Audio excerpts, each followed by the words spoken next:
Bonsoir chers amis. Donc nous commençons notre premier cours du séminaire de master qui est consacré à un grand saint de l'Église, à savoir Saint Grégoire Palamas. Et je dois dire que c'est quand même quelque chose d'un peu spécial, d'un peu particulier, que de parler de Saint Grégoire Palamas dans le centre Dumitru Stăniloae, parce que Saint Grégoire Palamas a joué un rôle très important dans la vie spirituelle du Père Dumitru. Et nous en reparlerons. Maintenant, je voudrais simplement vous donner quelques données biographiques qui seront suivies aussi de données bibliographiques. Donc, dans le calendrier de l'Église, la mémoire de Saint Grégoire Palamas, ou Saint Grégoire de Thessalonique, est célébrée à 2 reprises. Lors de la commémoration de sa mort, le 14 novembre, mais aussi le second dimanche de Carême. Le premier dimanche de Carême, nous célébrons la restauration de la vénération des saintes icônes, qui fut le fait du concile de Nicée II en 843, à la fin de la période iconoclaste. Et ce dimanche est généralement connu sous le nom de dimanche de l'orthodoxie. Si la fête de Saint Grégoire se situe le dimanche suivant, ce n'est en aucun cas un hasard. Mais cela témoigne du fait que, dans sa défense du caractère divin et incréé de la lumière du Tabor, et la victoire remportée sur les hérétiques de son époque comme Barlaam, Akindinos, Grégoras, etc., son action fut ressentie comme la continuation directe de la célébration précédente, c'est-à-dire comme un véritable triomphe de l'orthodoxie. Grégoire naquit dans une grande famille de Constantinople qui était proche de la maison impériale. Son père fut un ami personnel de l'empereur Andronique II et le tuteur du futur empereur Andronique III. Dans sa jeunesse, Grégoire bénéficia pendant un temps de la direction spirituelle de Théolepte de Philadelphie. Après la mort de son père, il abandonna une carrière mondaine prometteuse. Vers 1316, il était âgé d'environ 20 ans, et il se rendit au mont Athos, accompagné par une bonne partie de sa famille, y compris d'ailleurs des nombreux domestiques. Et une partie de ceux-ci rentrèrent dans des monastères de Thessalonique. Il resta pendant environ 20 ans sur le mont Athos, mais pendant une période de 6 ans, il dut quitter la Sainte Montagne en raison des incursions des Turcs. Et il se rendit dans une grotte dans les environs de l'actuelle Veria, qu'on nomme aussi Bérée, qui se trouve dans le nord ouest de la Macédoine. Et, mis à part une courte période où il vécut en cénobite, il choisit, comme Grégoire le Sinaïte, de vivre la vie hésicaste dans de petits ermitages. La règle de vie de Palamas était simple. Il restait quasiment dans la solitude totale pendant 5 jours de la semaine et se joignait à la communauté lors des célébrations de la liturgie ainsi que des autres offices du samedi et du dimanche. À ce propos, on peut dire que c'est exactement la façon de vivre, par exemple, des ascètes que l'on trouve en Égypte, et en particulier sur le site d'Ekelia. Ils vivaient séparés les uns des autres et ils se retrouvaient pour les samedis et dimanches.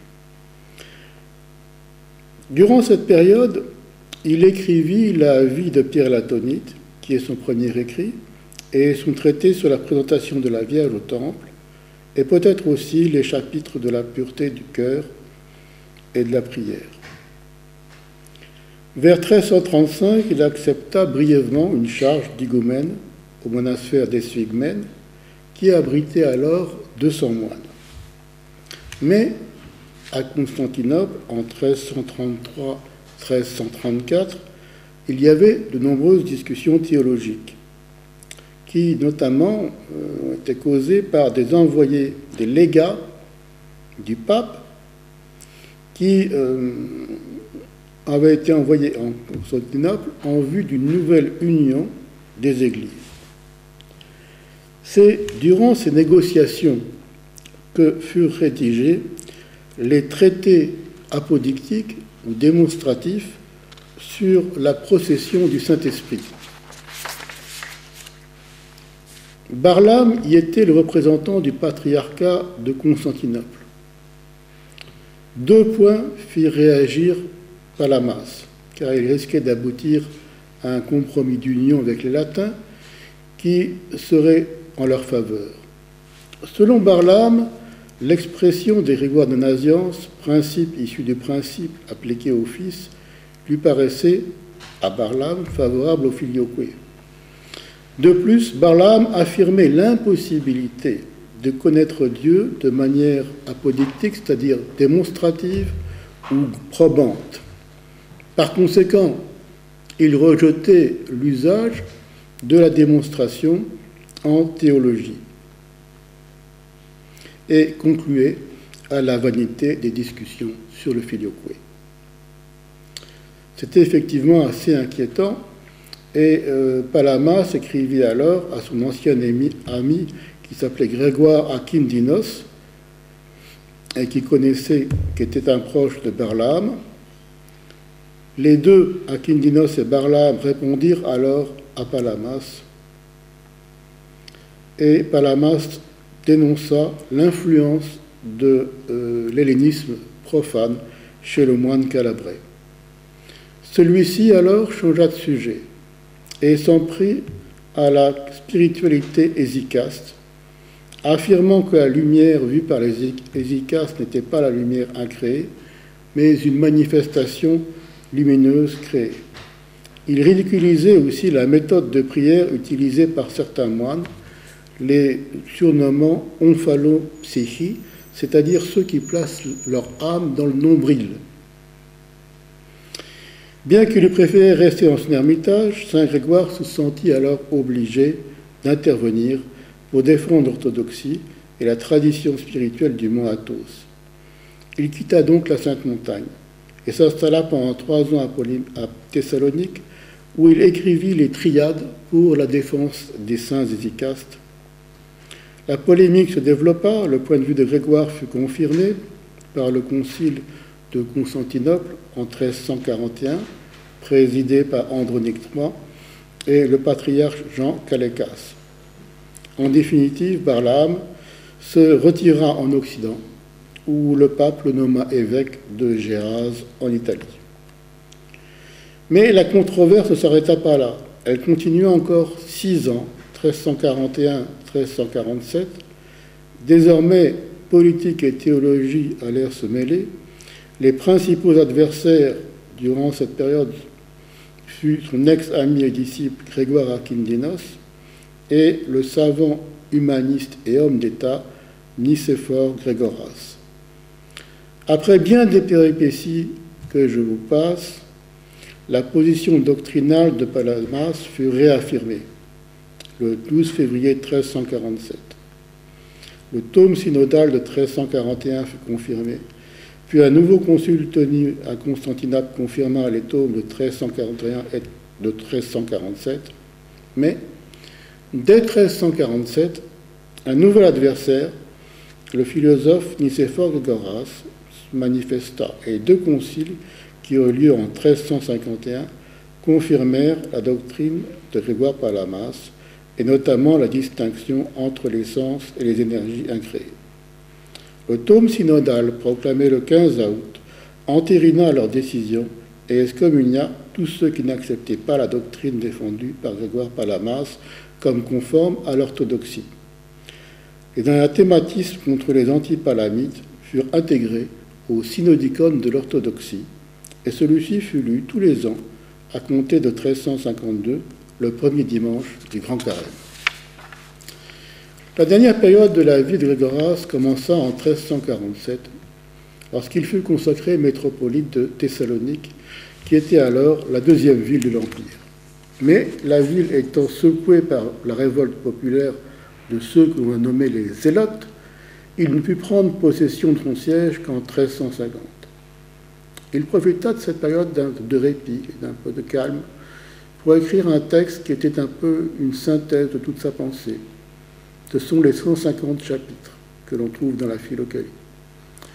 La ville de Thessalonique ayant été profondément divisée par la révolte, il ne ménagea pas ses efforts pour réconcilier les parties en présence. Il insista dans ses homélies sur la justice sociale et la nécessité de venir en aide aux pauvres et aux nécessiteux. Ces homélies sont profondément sacramentelles et complètent heureusement les autres écrits du saint. En 1354, se rendant par mer à Constantinople, il fut fait prisonnier par les Turcs et passa une année en prison en Asie mineure. Il en profita pour participer à des controverses religieuses avec les musulmans locaux. Sa rançon payée, il revint à Constantinople, où il dut débattre avec Nicéphore Grégoras, et de retour à Thessalonique, il dut rédiger encore 2 traités contre les antihérétiques de Grégoras. Dès sa mort, en 1359, il fut vénéré à Thessalonique, à Constantinople et sur la Sainte Montagne.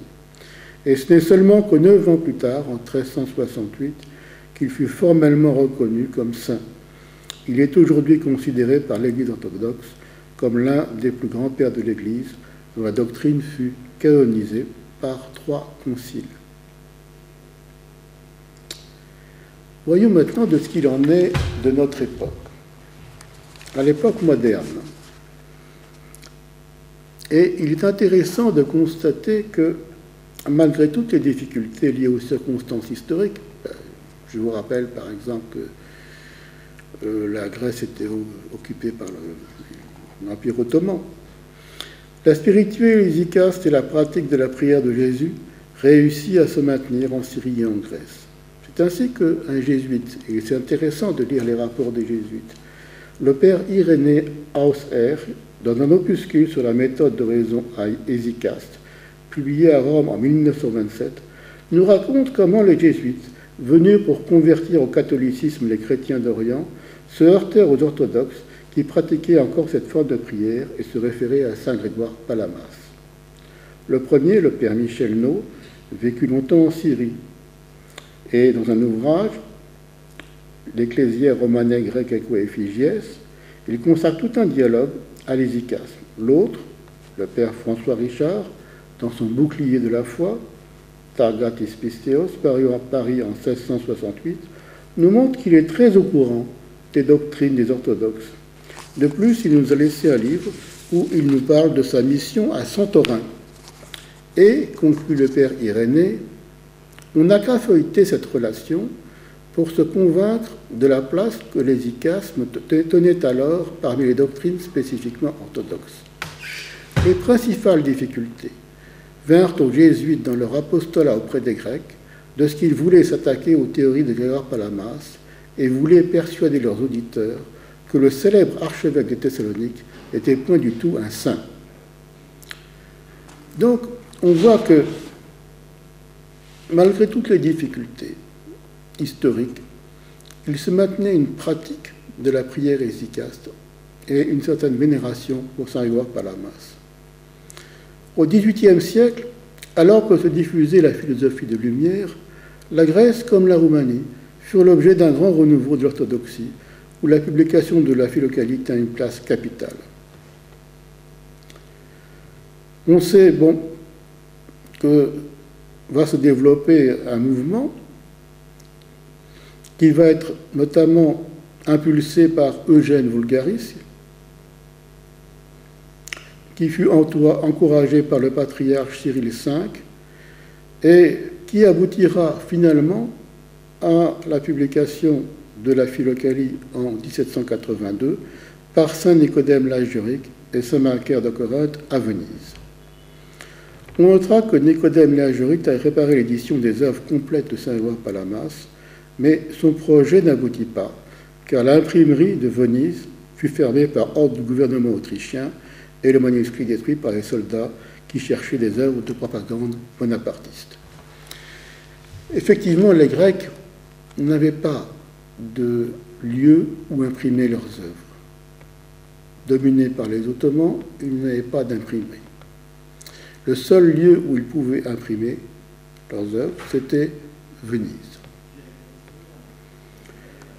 En Occident, la théologie palamite allait faire l'objet d'attaques virulentes de la part des patrologues catholiques, en particulier au XVIIe siècle, à Lassius, Pétot, au XVIIIe et au début du XXe siècle avec le père Jugy, Martin Jugy. Et ces attaques allaient provoquer des réponses chez les orthodoxes. Les attaques les plus virulentes vinrent du père Martin Jugy. On les trouve dans le Dictionnaire de la théologie catholique, volume 11, publié en 1931. Deux rubriques, Grégoire Palamas et Palamite controverse, plus un article du même Jugy, les origines de la méthode d'oraison des hésychastes. Dans cet article, d'ailleurs, il qualifie la prière hésychaste de procédé mécanique pour arriver à bon compte à l'enthousiasme. Ne pouvant citer l'ensemble des deux articles, je bornerai à deux extraits tirés de l'article sur la controverse palamite, et l'on comprendra rapidement de quoi il s'agit.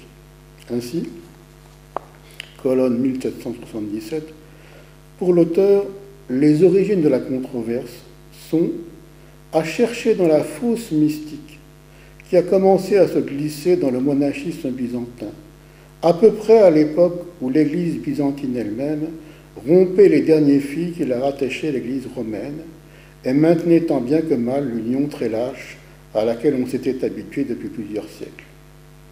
L'occasion prochaine a été la polémique entre Barlaam et les hésychastes atonites, représentés par Grégoire Palamas. Nous avons montré comment, harcelé par une logique rigoureuse du moine calabrais, le défenseur des hésychastes avait été amené à inventer, le mot est clairement écrit, inventer une théologie nouvelle sur l'essence de Dieu et son opération, c'est-à-dire l'énergie divine, à distinguer dans l'être divin un élément primaire et un élément secondaire, à imaginer une lumière divine internelle et incréée, mais réellement distincte de l'essence de Dieu. À propos de la controverse hésychaste, il explique que Barlaam a voulu s'informer sur les pratiques des hésychastes. Et voilà ce qu'on lui a dit. Cette pratique consiste essentiellement à retenir son haleine le plus longtemps possible, à répéter indéfiniment la prière « Seigneur Jésus, Fils de Dieu, ayez pitié de moi », le menton appuyé sur la poitrine et le regard fixé sur le milieu du ventre ou le nombril. Cela s'appelle faire enfermer l'esprit dans son cœur ou unir son esprit à son âme, car le ventre est considéré comme le siège de l'âme. Après un temps plus ou moins long passé dans ce laborieux exercice, l'hésychaste se voit rempli d'une voix ineffable, plongée dans la lumière divine. Il a trouvé le royaume de Dieu caché au-dedans de lui. C'est un avant-goût de la béatitude céleste. Cette lumière qui brille à ses yeux, c'est l'éclat même de la divinité, l'éclat d'où resplendit le Christ sur le mont Tabor au jour de sa transfiguration.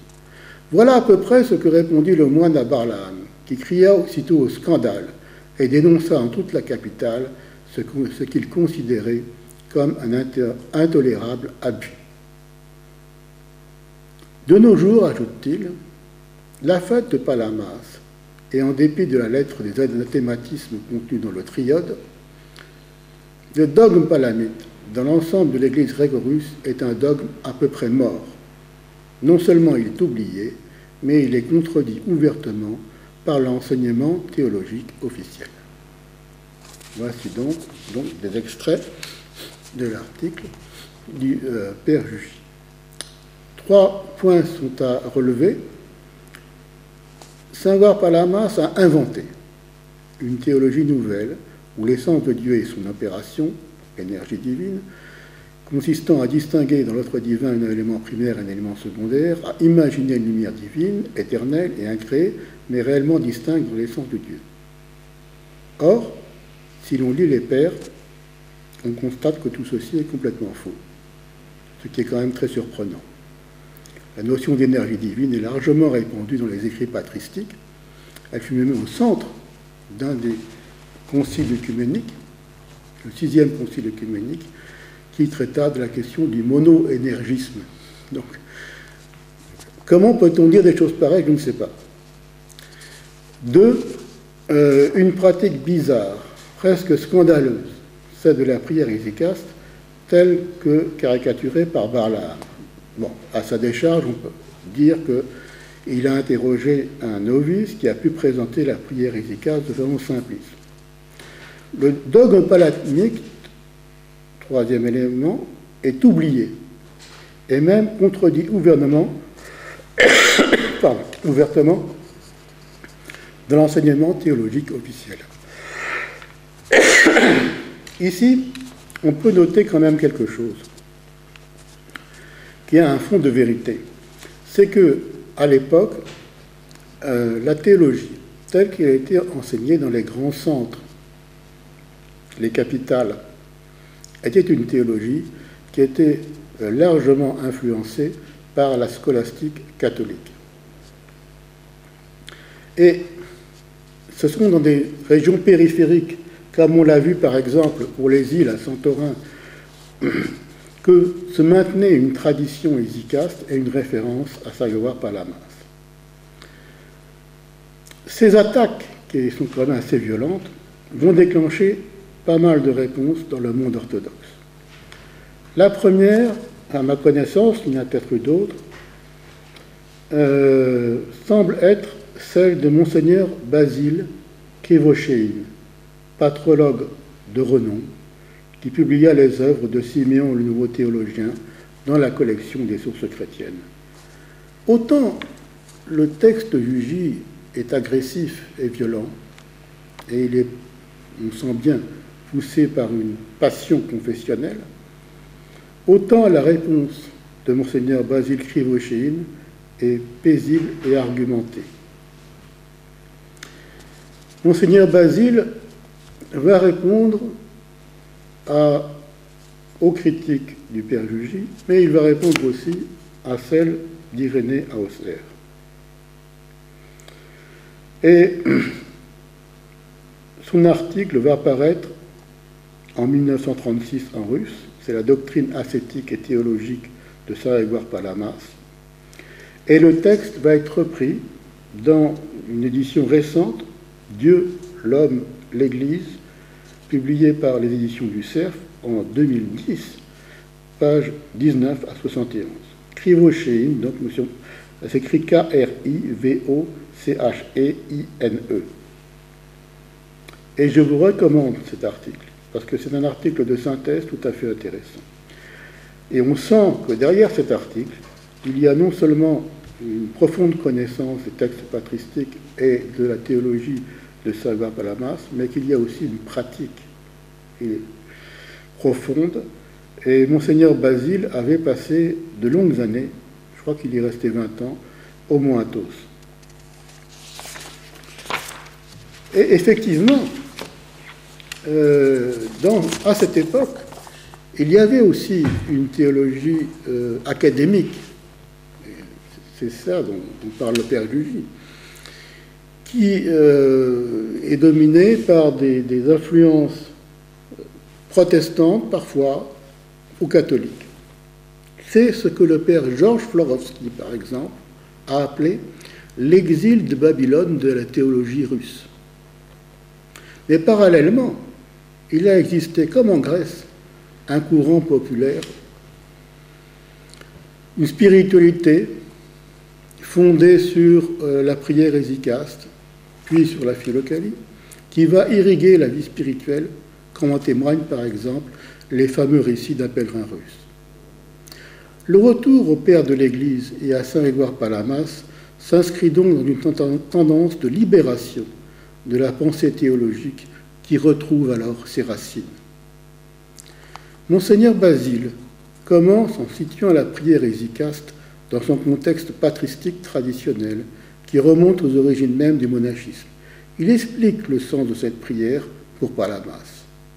L'erreur faite aussi bien par Hausherr que par Jugy est de confondre les méthodes de la prière mentale avec son essence.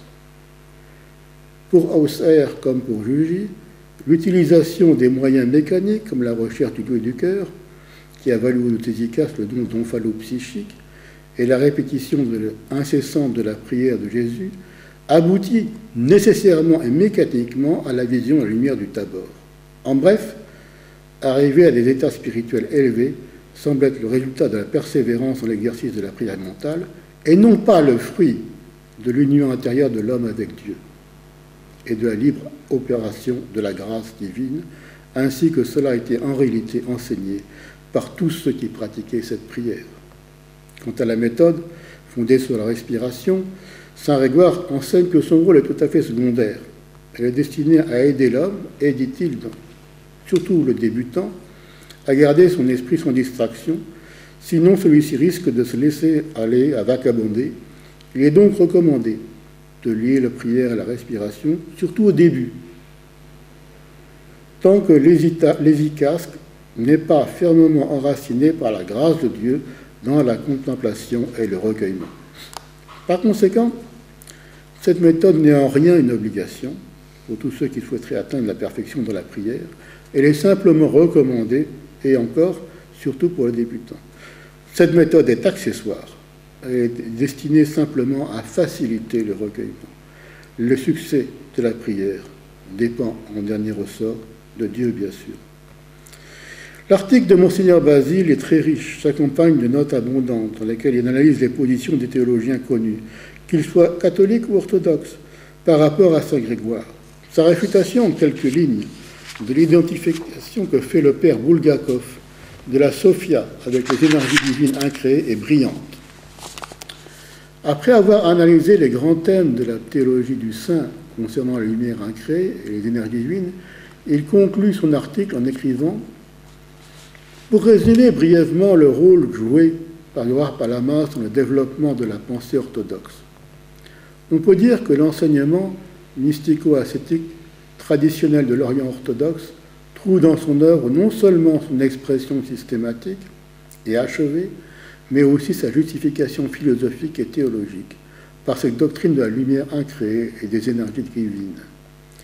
Grégoire a donné une base théologique indiscutible à l'enseignement mystique traditionnel de l'Église orthodoxe, puisque ce n'est qu'en partant de cette doctrine que l'on peut affirmer de manière cohérente la réalité de la communion entre Dieu et l'homme et la réalité de la déification, sans tomber dans la confusion panthéiste de la créature et du créateur qui, immanquablement, se produit si l'essence divine est identifiée à son énergie.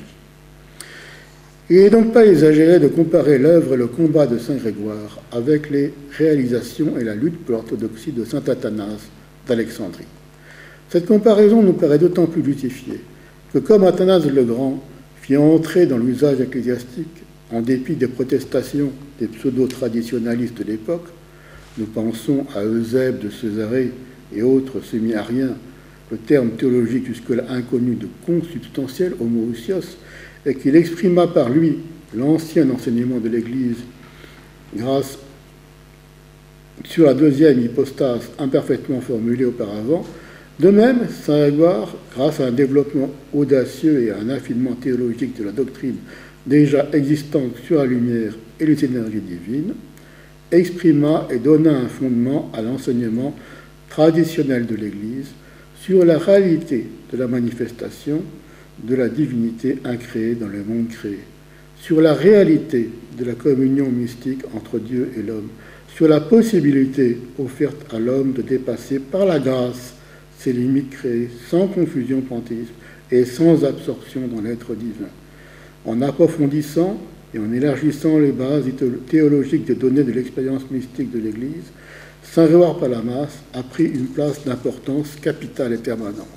C'est pourquoi l'Église orthodoxe célèbre chaque année sa mémoire avec autant de solennité et d'amour, vénérant en lui non seulement le héros dont la vie personnelle répand une odeur de sainteté, mais un des piliers de sa théologie célestement tissé, le confesseur glorieux du grand sacrement de la piété.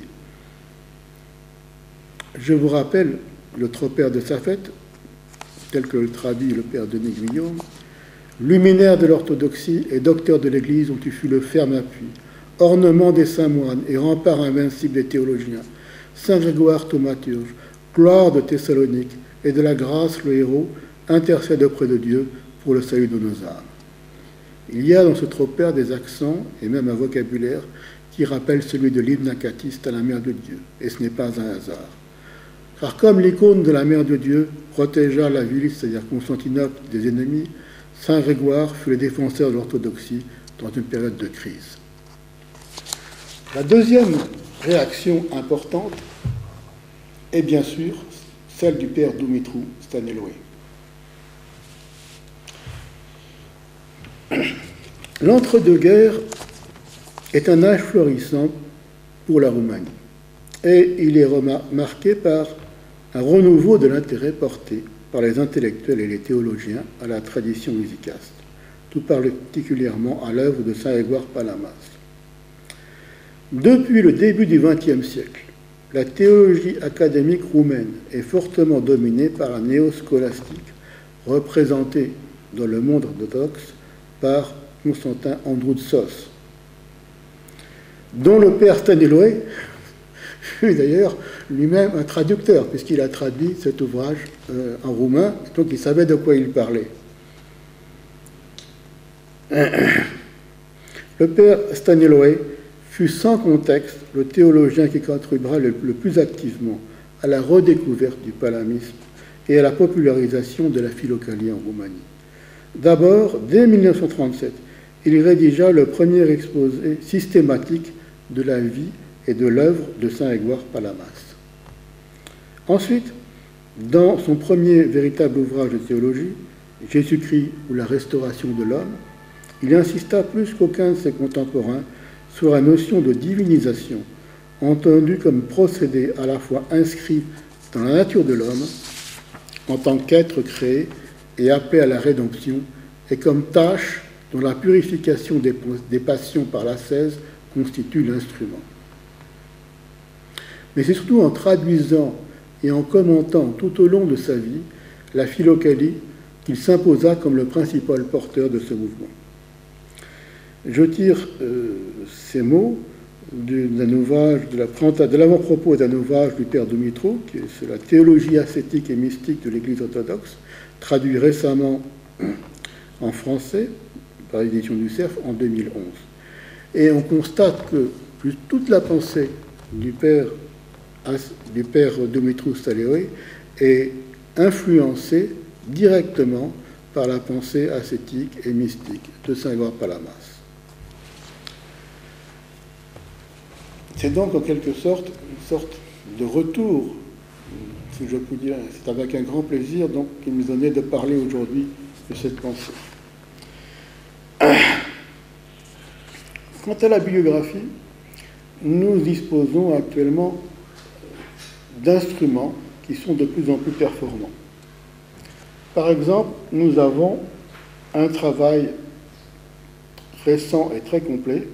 Je veux parler de l'ouvrage publié dans la série du Corpus Christianorum.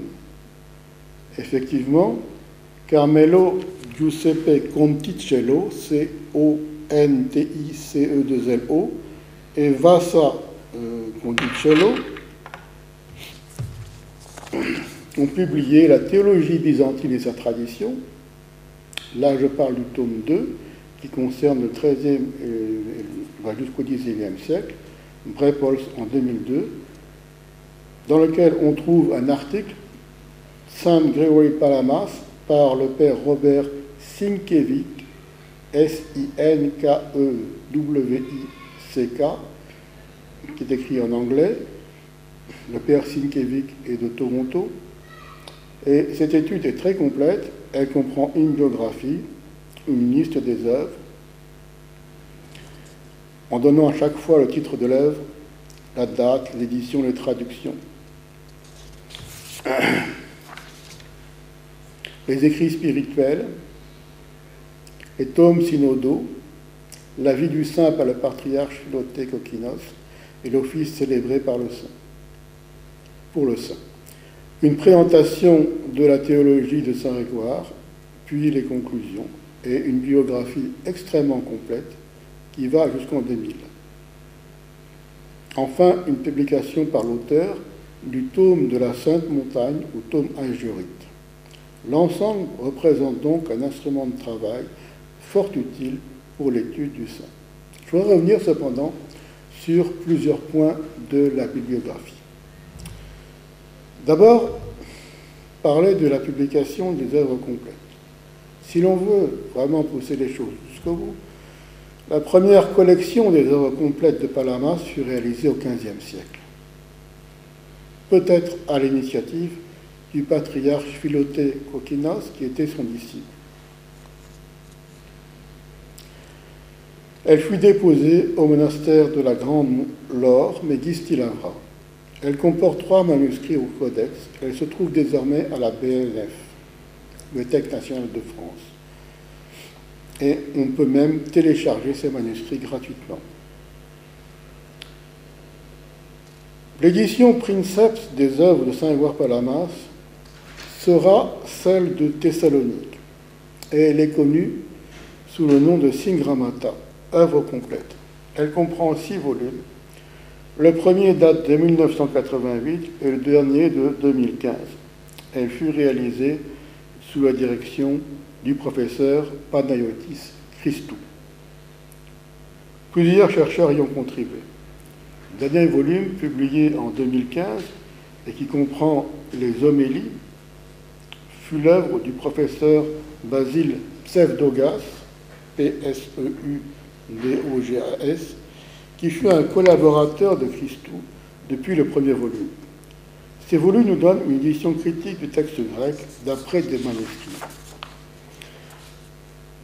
Parallèlement à cette édition, le professeur Panayotis Christou publia une étude complète des œuvres en 11 volumes, y compris avec les homélies, contenant le texte original et une traduction de celui-ci en grec moderne, en regard. Dans la série des Élines Paterestis Ecclesias, c'est-à-dire père grec de l'Église, aux éditions Grégorios o Palamas, toujours à Thessalonique. Le premier volume date de 1981 et le dernier de 1986. Cette édition est extrêmement précieuse pour tout chercheur connaissant le grec moderne. La traduction est fiable car elle fut réalisée par le professeur Christou lui-même, lui qui avait établi les textes de Palamas. Mais voici que récemment, une traduction complète des œuvres de saint Grégoire, accompagnée du texte en regard, a été publiée en italien aux éditions Bompiani, dans la collection Il Pensiero Occidentale. Elle comprend 3 forts volumes, chacun ayant près de 1500 pages. Le premier volume a été publié en 2003, le second en 2005 et le troisième en 2006. Ce dernier volume plus épais comprend plus de 1800 pages, qui comprend aussi une série d'index qui couvre l'ensemble de l'œuvre de saint Grégoire Palamas. Cette traduction est surprenante parce qu'elle est faite par un catholique, Ettore Perella, P-E-R-E-2-L-A, qui est psychanalyste. Et celui-ci, bien que n'étant pas un helléniste professionnel, mais en fait, il faut bien reconnaître que beaucoup de traductions ont été faites par des hellénistes non professionnels, c'est le cas de la majorité, cette traduction est tout à fait recevable. Et elle peut être utile pour toute personne souhaitant traduire une œuvre ou un passage de Palamas.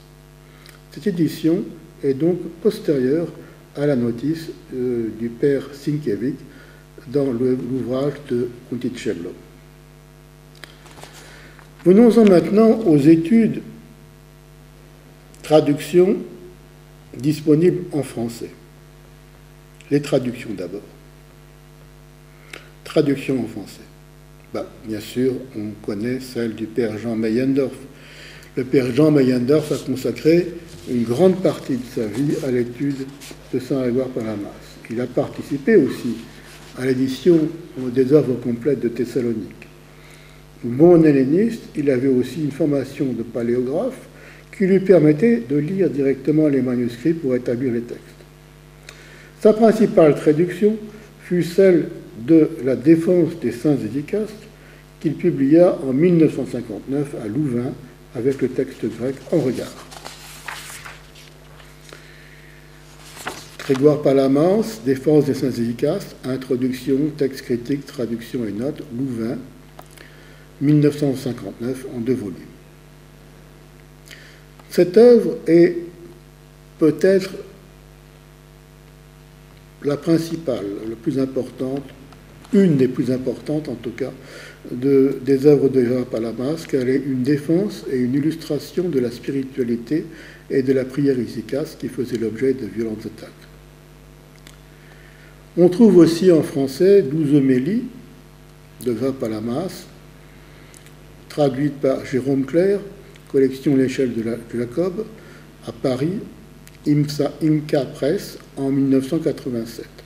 C'est un choix d'homélie, mais, bonne surprise là aussi, nous avons maintenant une traduction complète des homélies en anglais. St. Gregory Palamas, The Homilies, Mount Tabor Publishing, 2009. La traduction a été faite par Christopher Benjamin, sous l'auspice du monastère d'Essex en Angleterre. Donc on voit qu'il y a beaucoup de choses qui ont été publiées récemment et qui sont des œuvres importantes, par exemple la traduction des homélies. On trouve aussi en français Saint Grégoire Palamas de la déification de l'être humain, L'âge d'homme 1990. Ce volume contient une traduction par Monségon et Père Paramel d'un bref traité de Saint Grégoire de la divine et déifiante participation ou de la divine et surnaturelle simplicité, suivi de la traduction d'une étude du professeur Georges Manzaridis de la doctrine de Saint Grégoire Palamas sur la déification de l'être humain. Enfin, plusieurs textes importants de Saint Grégoire Palamas sont présents dans la Philokalie grecque qui a été traduite en français. La traduction en français a été faite par Jacques Touraille, sous sa direction. Sous sa dernière forme, parce qu'on la trouve d'abord en fascicule, ensuite il y a eu 2 volumes, ensuite il y a eu plusieurs fascicules, et c'est la dernière forme, publiée par l'abbaye de Bellefontaine. Il s'agit des textes de Saint Grégoire, Grégoire Palamas, Acalix et Ignace Santopoulos, 2005. La traduction a été réalisée sous la responsabilité du Père Boris. Parmi ces textes, on notera la traduction d'un traité adressé à la moniale Xéné, qui a été repris récemment par la Lumière des Tabors aux éditions de l'Âge d'homme sous le titre Lettre à Xénie la moniale en 2012. La traduction était celle du Père Ambroise Frontrier et surtout un texte important, les 150 chapitres. Ceux-ci ont été réédités à partir de manuscrits par Robert Sienkiewicz, St. Gregory Palamas, The 150 Chapters. 150 chapitres qu'on trouvait dans la Philokalie ont été étudiés donc à part par le père Robert Sienkiewicz, publié à Toronto en 1988. C'est une bonne édition, texte, avec de nombreuses notes, une biographie et des index. Enfin, je voudrais vous signaler que nous avons une meilleure, à mon avis, traduction de la Philokalie française en anglais. C'est-à-dire que la traduction anglaise est meilleure, je trouve, que la traduction française. Donc si vous avez la possibilité, mais en plus, bien sûr, vous avez la Philokalie roumaine. Donc bon, ça c'est encore autre chose. Moi, je n'ai pas accès, malheureusement, à cette Philokalie roumaine. Mais je vous conseille, si vous connaissez l'anglais, de lire plutôt la traduction anglaise qui a été faite par Palmer, Sherard et Callistos Ware. Donc il s'agit du volume 4. Enfin, nous avons une autre traduction en français. Je veux dire les traités apodictiques ou démonstratifs sur la procession du Saint-Esprit. De quoi s'agit-il? Eh bien, il semble d'ailleurs que le titre originel de ce travail, de ce traité, n'ait pas été ce que je vais vous donner, mais était plutôt contre Elata ou sur la procession du Saint-Esprit. Bref, ce qui est au cœur de ce traité, c'est la question du filioque et la réfutation du filioque. Il a été traduit en 1995 par Emmanuel Ponsois aux éditions de l'Ancre. On peut faire plusieurs remarques. Il s'agit d'un texte fondamental dans le débat entre l'Église latine, puisqu'il traite de la question importante du filioque qui reste une pierre d'achoppement entre les deux Églises. La traduction est précédée par une importante, très profonde introduction de Jean-Claude Larcher. Cet ouvrage étant désormais épuisé et la traduction pouvant en être améliorée, j'ai personnellement entrepris une nouvelle traduction qui est désormais achevée et j'espère qu'elle sera publiée rapidement par les éditions du Cerf. Quelles sont les études maintenant disponibles en français? La meilleure étude, quoique dépassée sur certains points, reste la thèse du père Jean Meyendorff, Introduction à l'étude de Saint Grégoire Palamas, publiée dans la série des Patristica Sorboniensa 3, Paris, Seuil 1959. Avec deux parties. Une partie, la personnalité de Saint Grégoire, c'est-à-dire une vie détaillée du saint. La deuxième, la pensée de Saint Grégoire, c'est-à-dire sa théologie, plus des index. Le premier donnant la tradition manuscrite de chaque œuvre, les additions, classifications et un résumé du contenu. L'appendice 2 donne une liste des sources contemporaines. L'ensemble est suivi d'un index de noms propres, des mots grecs et des auteurs modernes cités. C'est une œuvre inégalée, toujours fondamentale pour l'abondance de son information, même si certains chapitres, comme une théologie existentielle, font un peu sourire, car ils dénotent un certain climat intellectuel propre à l'époque. Toujours de père Jean Meyendorff, vous pourrez lire par exemple dans le Dictionnaire de spiritualité l'article Palamas, Grégoire. C'est le tome 12.1 qui donne un bon exposé de la théologie de Saint Grégoire. Enfin, on trouve un petit ouvrage du père Jean qui est vraiment un résumé très succinct de sa thèse, Saint Grégoire Palamas et la mystique orthodoxe, Paris, édition du Seuil, 1959, réédité en 2002. Le second ouvrage, important, c'est celui du métropolite Amphiloque Radovitch. Le mystère de la Sainte Trinité, selon Saint Grégoire Palamas, collection Orthodoxie, Cerf 2012. Cet ouvrage, que j'ai eu l'honneur de traduire, est la traduction française de la thèse doctorat de Monseigneur Amphiloque, publiée en 1973 en grec dans la collection du Centre patriarcal des études patristiques, Flatadon, à Thessalonique. Qu'est-ce qu'il se passait? Eh bien, il s'est passé que, c'est souvent le cas, on a tendance à réduire la pensée des pères de l'Église à certains problèmes philosophiques. Et en fait, en faisant cela, on détruit leur pensée. On les considère non plus comme des gens inspirés par l'Esprit, porteurs de Dieu, mais comme des escortes de philosophes. Et c'est le cas. C'est ce qui s'est passé pour Saint Grégoire Palamas, où on a commencé à discuter à perte de vue sur la notion d'essence et d'énergie, sur le problème de savoir s'il avait lu Saint Augustin ou pas. Et bon. Toutes ces questions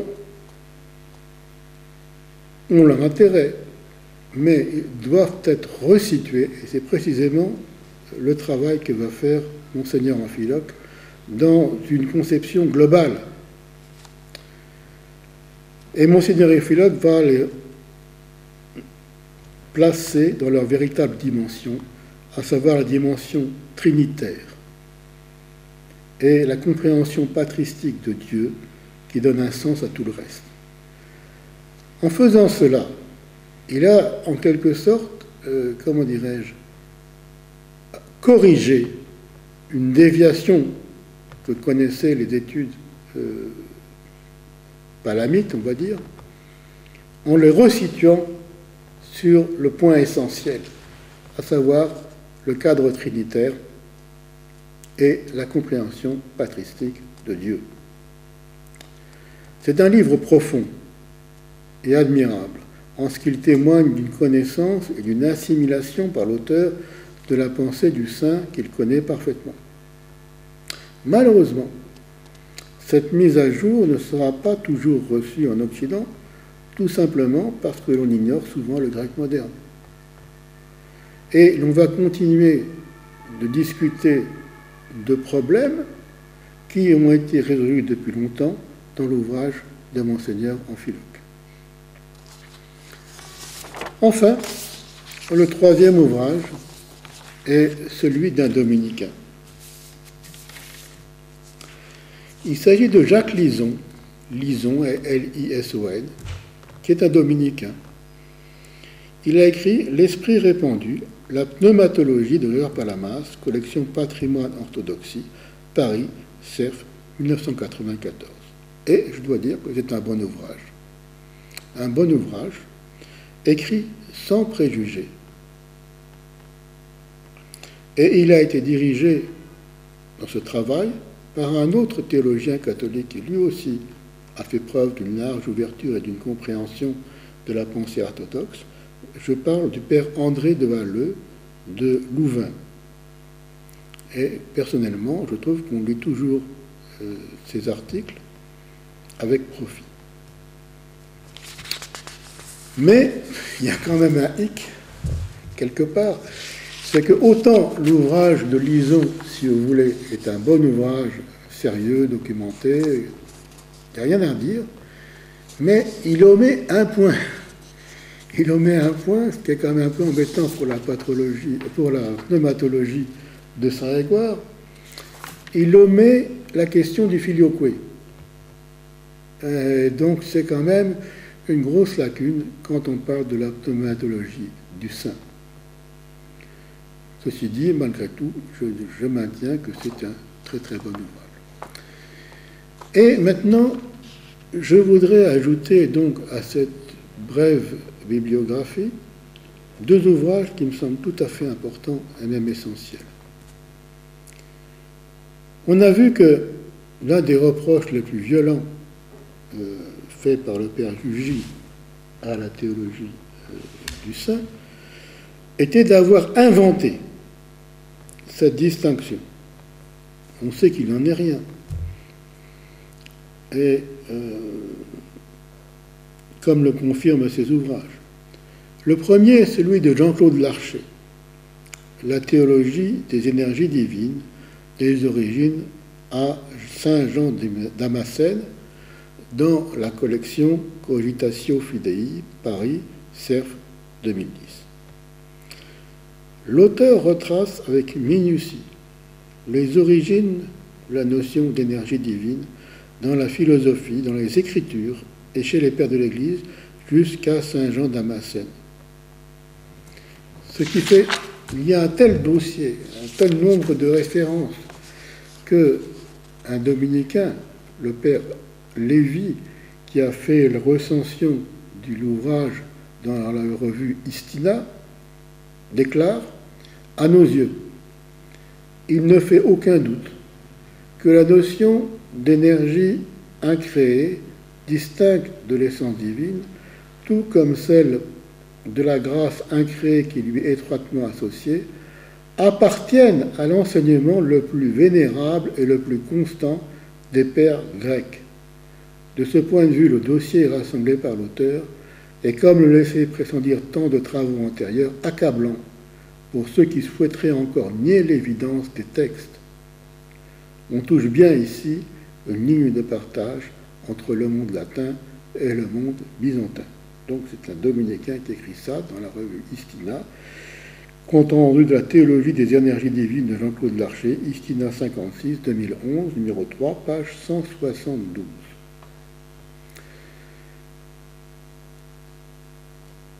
il est un peu surprenant, effectivement, et c'est assez grave, si vous voulez.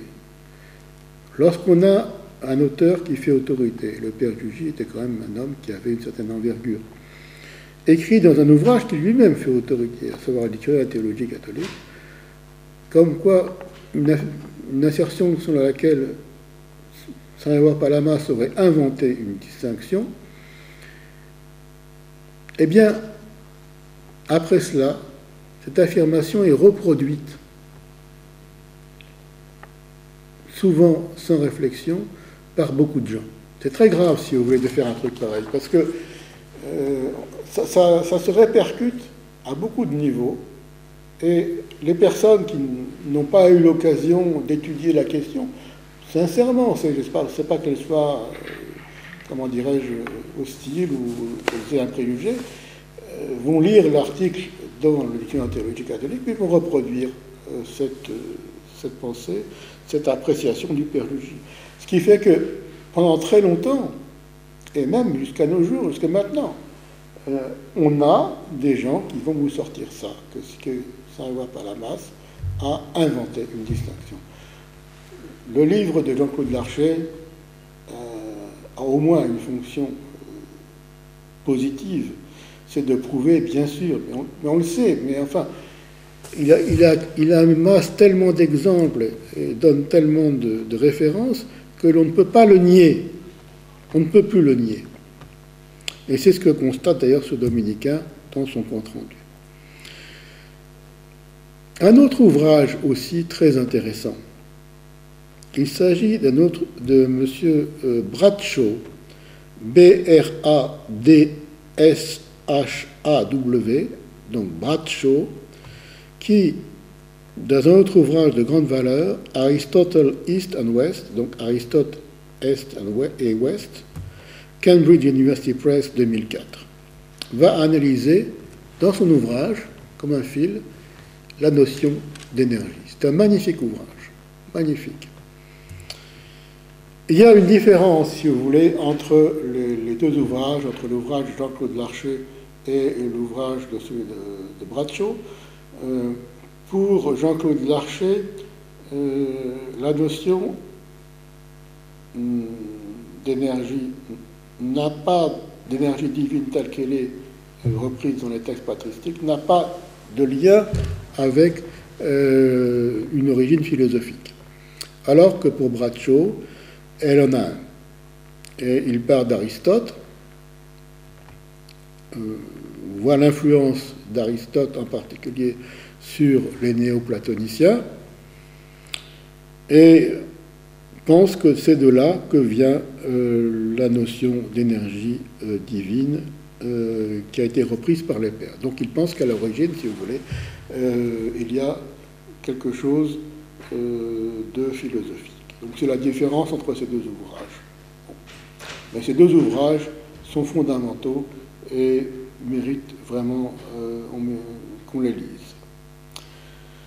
Donc voilà, j'ai essayé de faire un panorama, vous voyez, ça couvre un peu tout, pour montrer à quel point Saint Grégoire Palamas a été un homme de la synthèse. Il a été la synthèse, il a fait la synthèse de la pensée patristique à une époque où celle-ci était attaquée par des courants humanistes, était attaquée par des courants thomistes qui remettaient en cause un certain nombre de principes patristiques. Saint Grégoire Palamas a fait cette synthèse, sa pensée a triomphé à Byzance, et par la suite, on peut dire que sa pensée va continuer d'exister sous une forme vivante, au travers de textes qui vont être lus dans des milieux populaires, dans les milieux monastiques, etc., textes centrés sur la prière hésychaste. C'est-à-dire que, comme dirait un père, il ne faut pas seulement connaître la théologie, mais il faut la subir, pas faire. Il faut la vivre. Et prière hésychaste est fondée en quelque sorte sur une expérience vécue. Ce que dira Palamas souvent. Un raisonnement peut être contrebattu par un autre raisonnement, mais qui peut aller contre la vie.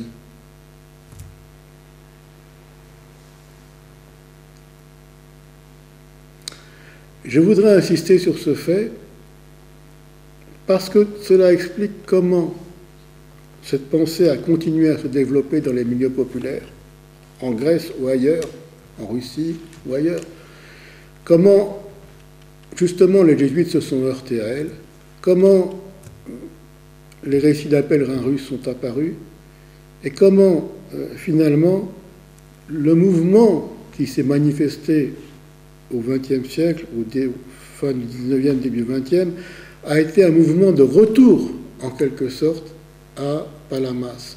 Et on peut dire que ce mouvement de retour à l'orthodoxie, souvent par des gens qui étouffaient sous une pensée théologique, dogmatique et scolastique. Et le meilleur exemple, c'est le père Dumitru Staniloae, étouffant, en quelque sorte, sous la scolastique d'Androutsos, va prendre Palamas, en quelque sorte, comme étant le centre de sa pensée et facilitant son évolution spirituelle. Je le souhaite que cela soit pour nous tous.